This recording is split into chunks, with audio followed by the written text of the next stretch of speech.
Live from San Francisco on the Sports Byline Broadcasting Network, you are listening to Wrestling Observer Live. Are you ready? Are you ready? Let's get it on! It's Wrestling Observer Live, now on Saturdays. And it must be the weekend on Sports Byline as we go from the fishing show to Wrestling Observer Live.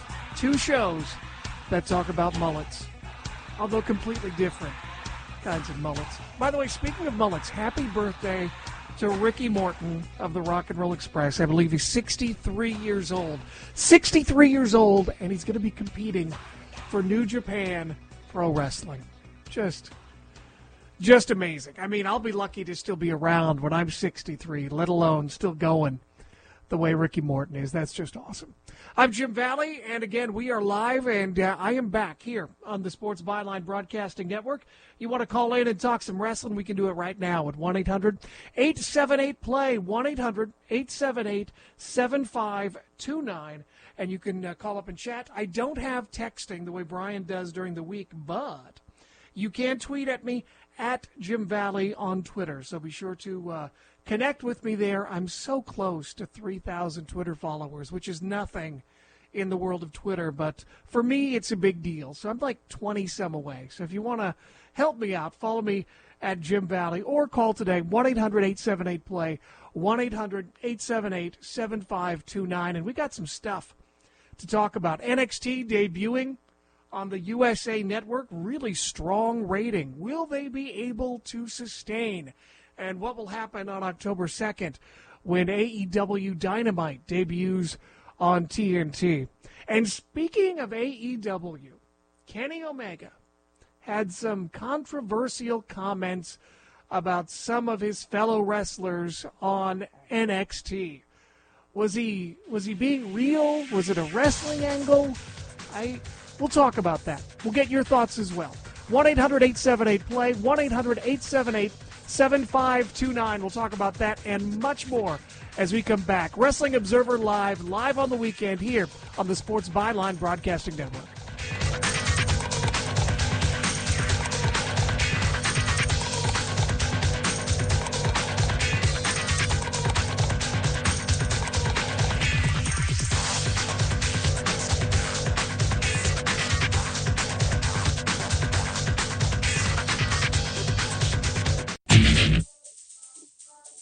You are listening to Wrestling Observer Live on the Sports Byline Broadcasting Network.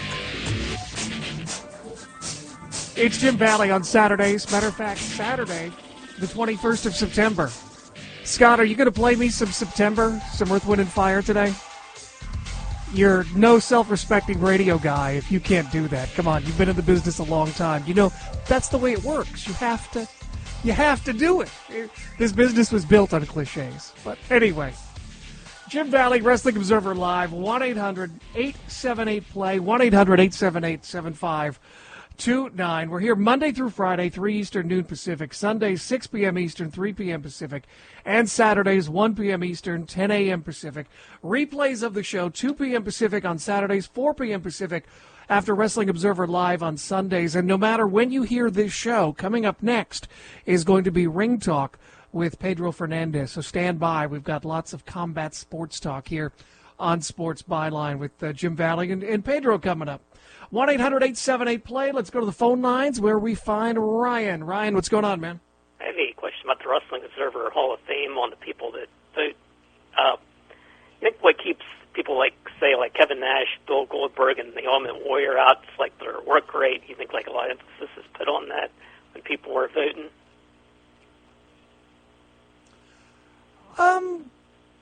Yeah, quite possibly. I mean, you know, I would not have voted, and this was pre everything that went down. I would not have voted for Chris Benoit. I mean, he had a great work rate and did some great stuff, but I personally don't think that work rate is enough to get in. I think I look more at longevity and drawing power. And to be honest, on those criteria, I don't know that I would vote for Kevin Nash or any of those guys, to be honest, in the Hall of Fame. Maybe, you know, with Goldberg right now, the fact that he's come back and been a player and shown some influence as far as the drawing card in his brief appearances. That means something to me, but I still think that, you know, people can be hot at any time. As a matter of fact, I saw a tweet from someone today that said, oh, Becky Lynch has done more for women's wrestling than anybody else. And Becky's doing great. She's reached some amazing heights. I hope she has a great career, but it is way, way, way too soon to say that. We've got to talk about years. Just because someone's hot now doesn't mean you'll still remember them years from now. So, yeah, I don't have a problem with Kevin Nash not being in. Ultimate Warrior, you know, he didn't draw great at house shows. You know, he had the one match with Hogan at WrestleMania 6 that was amazing, and an awesome match with Savage at 7, but, you know, other than drawing at Halloween Havoc, what else did he do? I think the numbers that he did were a little bit better, you know, than what they're doing now, considerably. Like, I know, like, when they ran shows with Johnstown. It's all relative. I know, like, when they ran, like, in the area, like, where I lived, they pretty much filled out the arenas. But now they hardly draw anyone, or, you know, like, we're drawing like 1,000 people the last time they came. Well, maybe you could nominate him for the Cumberland Wrestling Hall of Fame. Well, this is Johnstown, which is about an hour away. Oh, okay. The Johnstown Wrestling Hall of Fame, then. But, additional question, who you see going in this year when I make a prediction? That's a great question. I don't have the list in front of me. I'd have to bring it up. Maybe I can bring up the list after the break and talk about it. But Edge comes to mind, maybe Edge. I'd be curious to see how the new group of New Japan guys do with Kenny Omega, with Ishii, with Kota Ibushi. I'm going to be curious. I think it's way too early for those guys, but I think that'll be curious. I'm curious how the Hardys will do. There's such a strong group from Mexico each and every year. The one that I'm most invested in is Don Owen from the Pacific Northwest, where I'm from, who was the promoter for over 50 years for NWA Pacific Northwest, most famously called Portland Wrestling. And he's in danger of dropping off the ballot entirely this year. So on the Portland Wrestlecast, I just did a show. So if you're a voter for the Wrestling Observer Hall of Fame, be sure to listen to this podcast as I talk to Tom Prichard and Mike Rodgers, who wrote Ring Around the Northwest for 30 years, and historian Matt Farmer. And we talk about Don Owen's longevity and his influence and his attendance numbers. And I think we make a pretty strong case that he deserves to be in the Wrestling Observer Hall of Fame. Yeah, you see the Warrior dropping off this year? I don't think he's in danger of dropping off. There's only 3 people in danger of dropping off. Don Owen, Jun Akiyama, and somebody else I forget. Did Mr. Perfect already drop off? I think so. Yeah, I mean, Perfect didn't have he had a nice career, but he was not Hall of Fame. Oh, Viano 3 is the other guy who dropped off.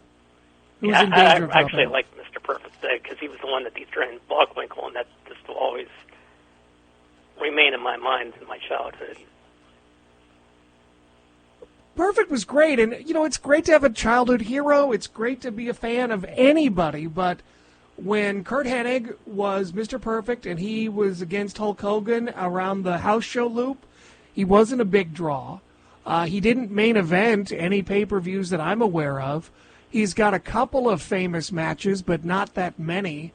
He was a guy who was kind of a businessman. He was smart with his money, and I think he was smart with his body, that when he was not in a position to be on top or needed to be, a major match on the card, he coasted. And certainly that, keeps people out of the Hall of Fame. You could say it's a business strategy, but Hall of Fame careers are not made in any category, in any genre across the world, by coasting.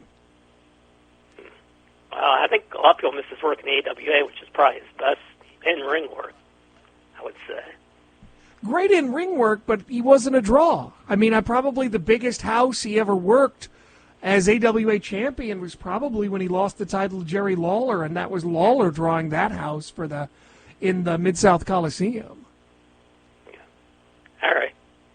But Curt Hennig was great. Just because someone doesn't have a Hall of Fame career doesn't mean they suck. Yeah, I just prefer him over like some of the people that got in the Hall of Fame, like AJ Styles and probably Nakamura, some of those names. And there's nothing wrong with that. Curt Hennig is a great wrestler to like, Ryan. There's nothing wrong with liking Curt Hennig. There's nothing wrong with liking any wrestler. You can like anybody or relate to anybody on any sort of level, but what matters for the Hall of Fame is drawing power, longevity, influence. Curt Hennig did not have that many years on top. Curt Hennig was not like a major league long-term draw. I think influential. I think a lot of guys respected and emulated things Curt Hennig did, but that's only one box to check, and I don't think that gets you into the Hall of Fame. But, I mean, he's already in the WWE Hall of Fame, and, to many fans of Mr. Perfect and many fans of the WWE, that is just as important, and there's nothing wrong with that. All right. Thanks for taking my call, Jim. You bet. Anytime, Ryan. There's Ryan calling up at 1-800-878-PLAY, 1-800-878-7529. I did bring up the email as far as candidates go for the Wrestling Observer Hall of Fame. The modern era candidates, let's just focus on those for the purpose of this show. And so the modern candidates in the U.S. and Canada, Tully Blanchard and Arn Anderson with J.J. Dillon. I wouldn't vote for them. Not long enough run, didn't really draw on top. Certainly influential, not enough. Junkyard Dog, you could go on for days. Huge in Mid-South after, and maybe for a year and a half in WWE, but after that, I believe, if memory serves me correct, Edge. I voted for Edge last year. I will probably vote for him this year. I'm not sure. Bill Goldberg, I could in the future. Not sold on him right now. Matt and Jeff Hardy, maybe in the future. Rick Martel, no, kind of like Mr. Perfect. Not a big enough draw, didn't have a long enough career. Randy Orton is interesting. He's of the new generation that he was picked by the company and he's been on top. I'm not sure about that. CM Punk, not yet. Sergeant Slaughter is an interesting one. Certainly he did have some drawing power, but then he went to the AWA in the 80s and died, but he's an iconic character. He was G.I. Joe. That scores points with me. I'm not sure. Trish Stratus, probably not. Kerry Von Erich, no. And Ultimate Warrior, no. Those are just sort of the modern candidates that probably most people listening to this show know. So if you have some thoughts on any of those, you can certainly call 1-800-878-PLAY, 1-800-878-7529. You can also tweet me at Jim Valley. Plus, we still need to talk about Kenny Omega, Battle of Los Angeles, and much more as we roll on this Saturday here on Wrestling Observer Live on the Sports Byline Broadcasting Network.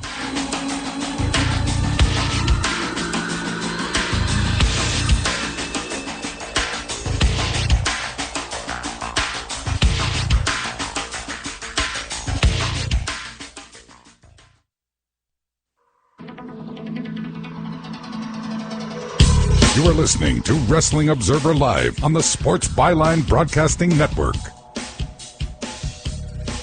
And it's Jim Valley, Saturday, Sports Byline Broadcasting Network.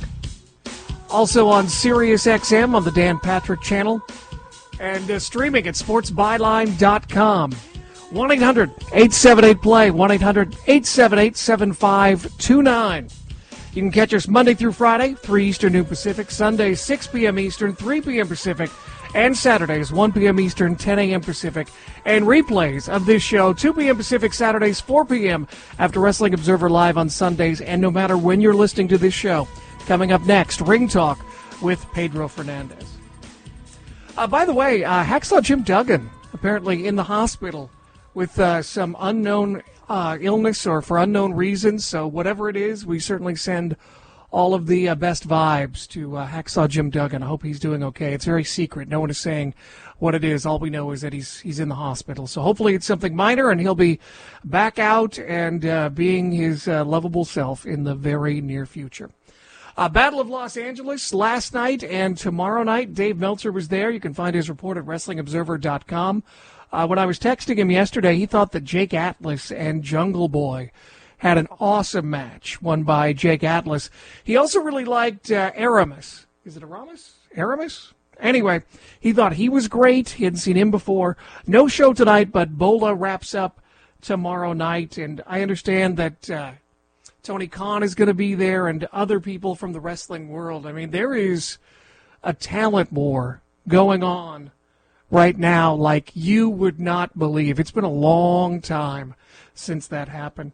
Matter of fact, WrestleNomics posted some metrics on the size of the WWE roster. Right now, WWE has 129 listed on its main roster and 136 in training. And just 5 years ago, they had 90 active and 59 in training. So it is a talent's game right now, and it's hard for people like Pro Wrestling Guerrilla because anybody can be snatched up at any time. And, you know, you look at the people that have won Battle of Los Angeles, and virtually all of them have gone on to do something else, whether in New Japan or AEW or WWE. So it's definitely got the eye of the wrestling world happening. So I'm sure it'll be interesting to see what Dave has to say more about the Battle of Los Angeles. But speaking of talent, Kenny Omega, who is fabulous, by the way. Here's the thing with wrestling, is you never know, are these comments real? Is this a work? Are they, you know, and sometimes even when someone cuts a heel promo on someone, in the world of wrestling, sometimes it's a compliment. It means that you like this person and you're saying these terrible things to draw attention to that person. You know, Scott Hall did it on Nitro famously with Larry Zbyszko. So in the world of wrestling, not always are insults bad. It's weird. Wrestling's weird. So Kenny Omega made some comments about the talent on NXT. And obviously, as we look toward October 2nd, NXT going to be going head-to-head with AEW, TNT, and USA Network. And Kenny Omega made a comment that, you know, in AEW, you're not going to see developmental talent. And all the people on the NXT roster would be opening match guys while Kenny worked the main event. So, you know, I don't know. Some people, I've got a tweet here from Nick who says, Omega curtain jerker stuff interviews seem to be done in character, not as a shoot. By the way, you can tweet me at Jim Valley on Twitter if you have some other thoughts on that. But, Nick, you may be right, and it's really hard to tell. Here's the thing is, you know, it's a wrestling war whether they want to say it or not. And it's probably smart to say in public that it's not a wrestling war and you respect them and you just want to do your own thing. That's a smart thing. But whether these comments are real or Kenny Omega is just, you know, working an angle or a wrestling promo, here's the thing is that regardless of that, and these comments aside, AEW needs some sort of director of communications. Every company has one, and they're going to need one. Because at some point, AEW, and I guess we've seen it a little bit already with Tony Khan, with the Kylie Ray situation. You know, maybe they're going to have to fire somebody. Maybe they're going to have to let somebody go who just wasn't getting over. These are just a couple of ideas, but they're going. If Tony Khan, and at the last All Out pay-per-view, after it was over, Cody Rhodes brought Tony Khan out, and they had a big love fest, and that's great. He's the guy paying the bills, and if they want to position him as the savior of wrestling, I've got no problem with that. But you need this person to deliver the bad news. When the Young Bucks talked about the situation a few months ago with Cody Rhodes in the chair, I thought that came off badly. For real-life situations, I think AEW needs a front person, sort of like George Barrios in WWE. Oftentimes, when there's bad news to deliver when it comes to the numbers of WWE, it's George Barrios who does it, and not Vince McMahon. So I think AEW would be very wise that since everybody knows that Kenny's a vice president and Cody's a vice president, the Young Bucks are vice presidents, and Brandy Rhodes is chief branding officer. They need somebody to protect these people and make sure that they are still good guys in the world of wrestling and good guys when it comes to the fans. They definitely need to hire just somebody who's there to deliver the bad news when it happens, or if something bad happens. And with every business, something will happen. It's inevitable. So at least that's my thoughts, that AEW needs some help in that regard. 1-800-878-PLAY, 1-800-878-7529, Jim Valley on Sports Byline Broadcasting Network. I mentioned Ricky Morton. Today is his birthday. Happy birthday to Ricky Morton. It also would have been the birthday of former NWA World Champion Jack Briscoe. And his brother Gerald Briscoe's birthday was on the 19th. And also on the 19th, Renee Young had a birthday. And if you saw the video, she got a slow cooker, a WWE slow cooker from her work friends, her colleagues at WWE. Have you seen this? It's a slow cooker, and it's got pictures of all of the WWE championships all around it. I would love that. Did you watch NXT? NXT debuts. Its debut on USA, 1.179 million viewers and a .43 in the 18 to 49 demo. It was number 4 on cable Wednesday night, and it even did better than that USA movie that it led into, which is impressive. I think that number will go down because that's what always happens. Shows debut with huge numbers. Dave has talked about it, how when ECW, the WWE version of ECW debuted, it got like 3 million people, and then by the end it was nothing. You know, at times, Impact, when it was TNA, had 1 million and some viewers, and then toward the end it was what it was. So I expect it will go down for maybe next week, and then with the competition of AEW, it's going to be curious to see if both these shows can have unique numbers, and if it really will be a Wednesday night war, and hopefully it'll draw some more fans, much like the Monday Night Wars did. But we shall see. Do you think, where will fans go? Where will you go on that Wednesday, October 2nd? 1-800-878-PLAY, 1-800-878-7529. Speaking of new debuts, with SmackDown, it's going to be Kofi taking on Brock. And I have some thoughts on that, and we'll get to it in just a second. But first, I want to go to the phone lines. It's Savant from New Jersey. Savant, what's going on, man? Hey, Jim. How are you today? I'm good. How are you? Doing well, thanks. I just wanted to comment on the Kenny Omega comments that he actually made.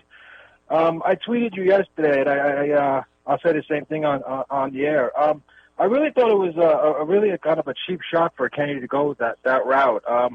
To make it personal with the wrestlers, I believe, is one thing, but to attack the brand itself is something different. So I really thought it was a low blow and a cheap shot from Mr. Omega to make it personal with the guys from NXT.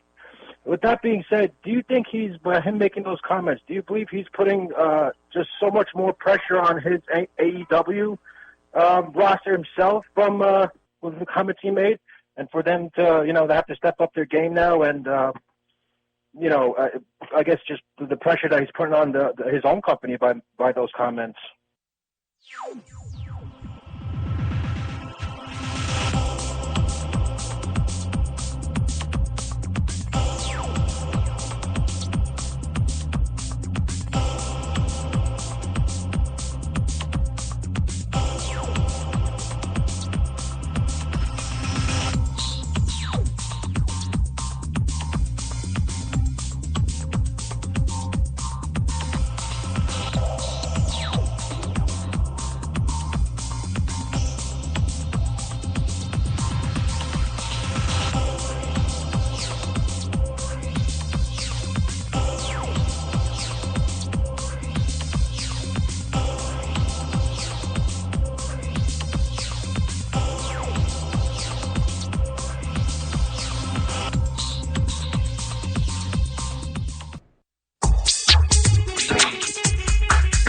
You're listening to Wrestling Observer Live on the Sports Byline Broadcasting Network.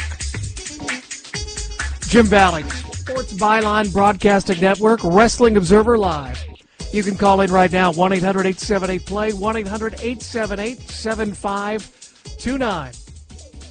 Hey, before the break, I had a call from Sawant talking about Kenny Omega and the comments he made. And Sawant thought that,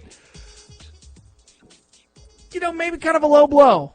And, Kenny Omega is an unusual person. He marches to the beat of his own drummer, and that's been good for his career. I don't know that Kenny Omega would be where he is if he didn't.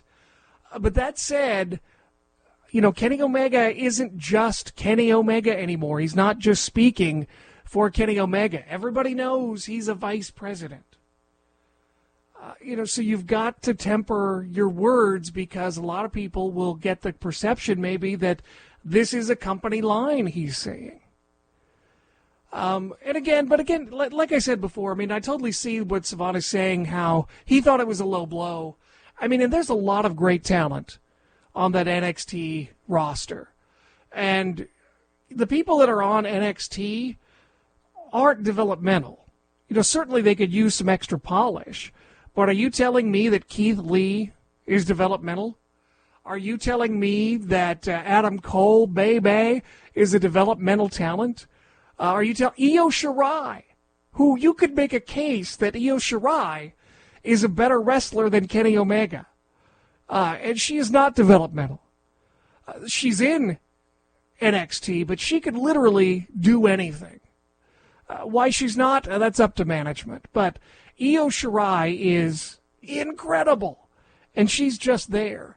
And here's the thing is, it's a buyer's market right now, or it's a talent market right now. So a lot of people who are still very young in their careers are signed up. You look at some of those battle royals that they've had and some of the matches that AEW has had, there's some green talent. And, and AEW is going to have growing pains. And that's just the way it is. And as a wrestling fan, I think you do need to understand that these guys, there's a lot that they don't know that they don't know. WWE has been doing this forever and is a machine and a system. And you can criticize all of that, but they've got it down. And AEW is going to go through a growing process and a learning process. And there are going to be times where they're not going to be able to cover up the mistakes, whether they happen in the ring or in a promo or technical stuff. If you watch some of these pay-per-views, whenever they go to the back, the sound in the back is awful. They haven't been able to find the right mic ability for the skits in the back that they do. So I personally think work or shoot or angle or whatever, for Kenny Omega to say that, I think it's dangerous because there is a lot of young talent. Private Party, they've got a huge upside, but they're still pretty green and pretty young in the business. And, they need veteran talent like they had with Jack Evans and Angelico at the pay-per-view, who made them look like $1 million. But that's wrestling. That's what wrestling is supposed to be.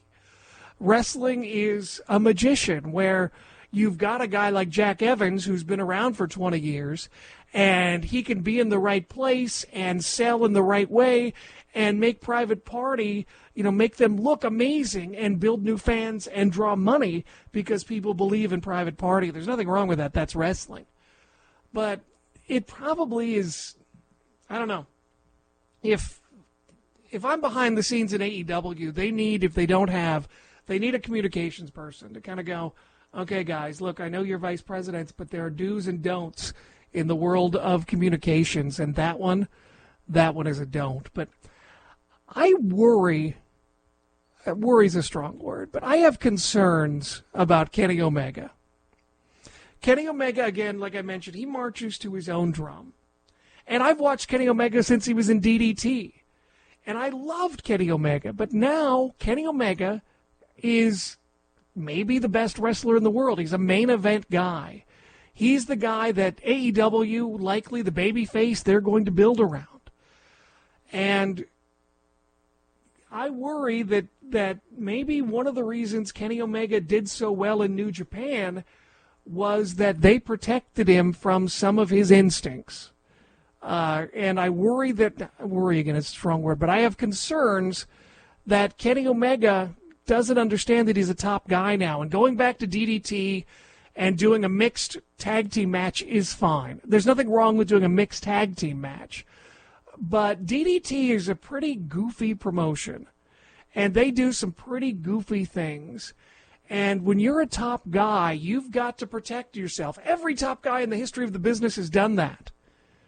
And I just don't know that Kenny Omega has that instinct. I think he still is an artist, and he still likes to do what Kenny Omega wants to do. And when you're at the top, and you're in charge, and you're supposed to be drawing money, and you're the guy who's the star, you don't have more freedom. You actually have less freedom.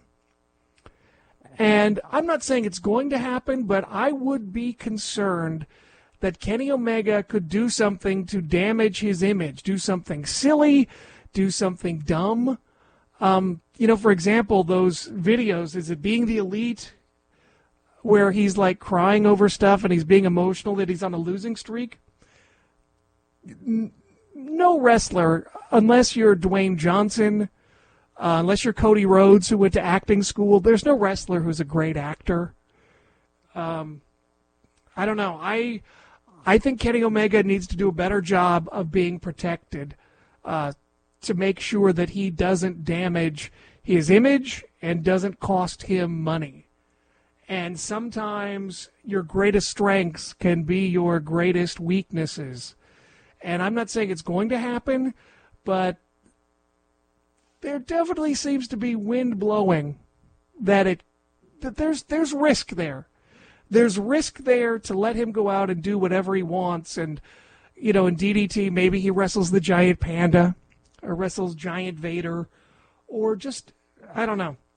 When, Hulk Hogan protected himself, and Triple H protected himself. And sometimes people criticize those guys, but at the end of the day, they're multi-millionaires, and they've got the good life. And it's good to be unselfish to a degree. I think losing to Pac at All Out was probably the right call, but Pac has credibility. But I don't know. I worry that if he's going to go to DDT, and nobody really saw the last match he did, so he's fine in that regard. But you can damage yourself in Japan. And if AEW wants to go to Japan with one of the biggest drawing cards ever in Japan, Kenny Omega could be devaluing himself wrestling in front of small crowds in Japan, or doing these, matches that aren't worthy of the Tokyo Dome in Japan. So I just wonder if, I don't know, maybe Kenny Omega needs a little bit of guidance so he doesn't hurt himself. And I'm not criticizing him. I like Kenny Omega, and I want the best for him. And I just think that maybe some of his instincts aren't the healthiest for his career. At least that's my thought.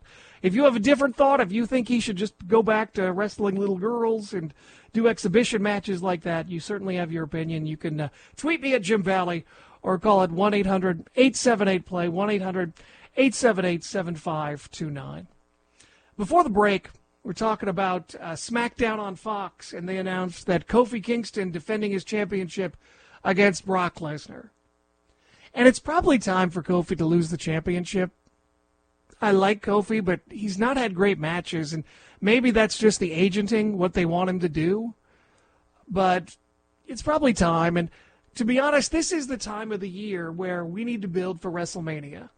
And this should be the pattern, and for decades has been the pattern, where the fall is the time for the heels to win the championships and do all kinds of dastardly things, and then finally come March or April get their comeuppance at WrestleMania. So really, probably, Kofi should probably lose the title, if not on the first SmackDown, but a pretty soon one, and probably to Brock Lesnar, and then who knows where they go with Brock. Same thing with The Fiend, Bray Wyatt, and Seth Rollins at Hell in a Cell. I think The Fiend is hot, and I think it's time for... He could win the title, and I know some people have questions about his matches, but you could protect him. And also, Bray Wyatt has lost a lot of weight, and he seems to be more mobile, so maybe he'll have better matches. But I think The Fiend would be a good champion, and again, he's a heel, supposedly. He keeps the title, and you build up that heat all the way to WrestleMania. I don't know that WWE has the discipline necessarily to do that anymore, but traditionally, this is the time of year. The fall should be the time of the year for the heels to get heat. They get vanquished at WrestleMania. Then you go to SummerSlam, and then it all starts all over again. It's the circle of the WWE calendar. Speaking of that, Seth Rollins, inspirational Seth Rollins is the worst Seth Rollins. It's like WWE, Vince has a thing where the guy on top, particularly in the last few years, has got to be an inspiration. Roman Reigns is an inspiration. It's funny, the guy who really was an inspiration, Daniel Bryan, when he was champion, not really promoted as an inspiration. But Seth Rollins, he's just so, it just doesn't feel like him anymore. I mean, he's really trying, but it doesn't feel like he's fully connected to whatever they want him to portray, and it feels artificial and it feels phony. I do think he's trying, and I'm really glad that they separated Seth and Becky. Wrestlers, particularly for young people, are aspirational characters. You want to be that person, and whoever you want to be, no one dreams of winning the silver medal. No one dreams of being Becky Lynch, who's second to Seth Rollins, or no one dreams of being Seth Rollins, who's second to Becky Lynch. So I think for people who look up to both of them, it's best that they're separate and they both are number one on their own. Because otherwise you're going, well, who's on top here? And whoever you think it is, it's all in the eye of the beholder. It still makes the other person look secondary, and I don't think you want either Becky or Seth to look secondary. But at least that's my thought. 1-800-878-PLAY, 1-800-878-7529, or you can tweet me at Jim Valley on Twitter. Be sure to follow me as well and give me your thoughts on the show. By the way, I got a tweet here from Chicky Singer going back to Curt Hennig. Wants to know how business was in Portland when Curt Hennig was the champion in 1983. It was fine. They did well. But the business was pretty steady at that time. And people liked Curt Hennig, but Curt didn't pop business, but I don't think he hurt business either. It also helped that Buddy Rose, sold like crazy for a young Curt Hennig. Portland wasn't Curt Hennig's first territory, but it was his first territory to be on top consistently and to main event and be a champion. Matter of fact, if you're a subscriber to Wrestling Observer, go in the archives of the Portland Wrestlecast, and literally, like a month before he passed away, I was lucky enough to do an interview with Curt Hennig's dad, Larry Hennig, last fall. And Larry was in his 80s at the time, so not the greatest memory, but he did remember going out to Portland with his son. They won the Northwest Tag Team Championships together. That was Curt's first championship in professional wrestling.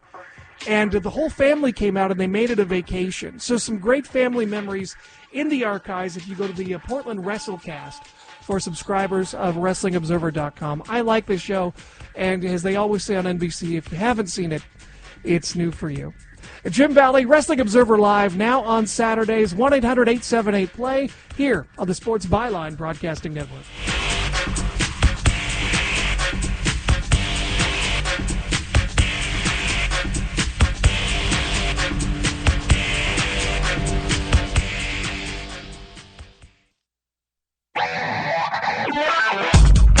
You are listening to Wrestling Observer Live on the Sports Byline Broadcasting Network. It's Jim Valley. You can follow me on Twitter at Jim Valley, and you can tweet me questions. I don't have the texting, but anytime you want to reach me, just hit at Jim Valley on Twitter. One of the shows I'm also excited about that has kind of gotten lost in all of the AEW NXT talk is William Corgan and his NWA studio show that they're going to be filming in Atlanta.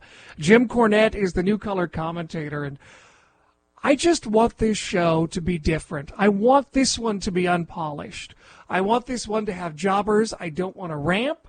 I don't want exciting lights. I just want it to be really just straightforward. I want it to look like Memphis or look like Georgia or Mid-Atlantic, and I want it to feel like the Wild West where anything can happen. And given Billy Corgan has been very retro in a lot of his decisions, whether it's the NWA championships he's had commissioned or some of the other things he's done, I think there's a chance. And, NWA from Hollywood or Hollywood Championship Wrestling, they kind of do a studio show, but it's got a ramp, it's got a nice screen, and I don't want any of that for William Corgan's NWA. I hope it's just Wild West, and hopefully Jim Cornette will be there, and he's the perfect guy for that show. He's an awesome color commentator, and we'll see what happens. I just want something different. So many of the shows, they're great, and they're polished because that's the era we live in, the very corporate modern world that we live in. But I think in order to break through, when you don't have the budget for all of the lights and the special effects and the talent, in order to be different, that's what you have to do. So we'll see what happens. Wrestling Observer Live, it's Jim Valley. Thank you for joining me. Don't forget there's replays at 2 p.m. Pacific Saturdays and 4 p.m. Pacific after Wrestling Observer Live on Sundays. And regardless of when you're listening to this, coming up next, Ring Talk with Pedro Fernandez here on the Sports Byline Broadcasting Network.